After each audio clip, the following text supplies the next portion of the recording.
Uwe ìyìn rere ti Jòhánù orí kẹwàá bẹ̀rẹ̀ láti ẹsẹ̀ kìíní títí fún ìkọkànlélógún.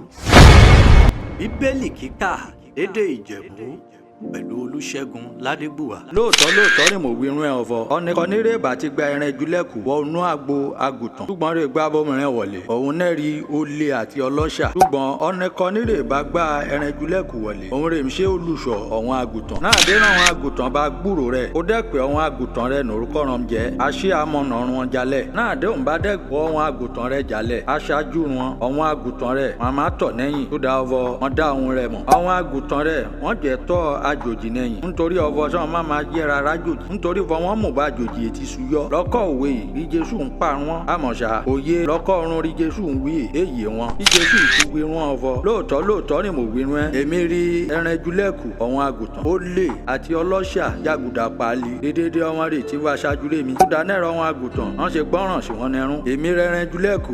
Kọ́ni bàbá òró ọ̀dọ̀ mi wọnú ọgbà. Lọ́kọ̀ nìyàn bá a má gbàlà. Torí ọvọ ò má wọlé. Adẹ́jàlẹ̀ àríkoríko. Olè àtọlọ́ṣà wọ́n ń wá èyí ọfọ láti ṣàfọwọ́ra láti tójú olórun kì mọ́lẹ̀ àti láti pa àti láti parun. Èmi wá kúdà ọfọ kan lè nà iyè kan lè nà lọ́pọ̀ yanturu. Èmi rí olùṣọ́ àgùntàn rere afẹ́mi rẹ̀ lélẹ̀ kúdà wọn àgùntàn. Ṣùgbọ́n alágbàṣe lè ṣí olùṣọ́ àgùntàn rere ọ̀nẹ́rẹ́ àgùntàn ń ṣe tẹ̀. Náà dóun bá gbúrò ọfọ kòkò ń bá lọ́gọ́rùn máa ń yín dédé àgùntàn nù. Ó máa júbà ehoro kókò dẹ̀rẹ̀ ní ẹ̀ má kalẹ̀ ta àgùntàn ó máa fulanú. Àwa tí wọ́n ka yẹlẹyẹlẹ alágbàṣe kúnyẹn náà pàpà bóra túdà ọfọ kùsì alágbàṣe ròǹ gbà. Èdè náà ní ọ̀hún àgùntàn. Èmi rí olùṣọ́ àgùntàn rẹ̀ bójúmú. Èmi dẹ̀ mọ ọ̀wọ́n rẹ̀ ṣe tèmi ọ̀wọ́n rẹ̀ ṣí tèmi dẹ̀ rè wọ́n mú mi. Gẹ́gẹ́ bí bàbá ti mú mi. Bí èmi dẹ̀ mú bàbá. Bí mi dẹ̀ fẹ̀mí rẹ̀ mi lélẹ̀ túdà ọ̀hún àgùntàn. Èmi náà ọ̀hún àgùntàn mú rẹ̀. Lè ṣí ti náà gboyè. Ọ̀wọ́n rẹ̀ mi lè ṣaláì mú wa pẹ̀lú. Náà dáhùn bá gbúrò rẹ̀ mi. Wọ́n á jẹ́ àgbo kan ṣo àti olùṣọ́ àgùntàn kan ṣo. Túdà náà rí bá rẹ̀ mi ṣe fẹ́ràn rẹ̀ mi. Nítorí ọvọ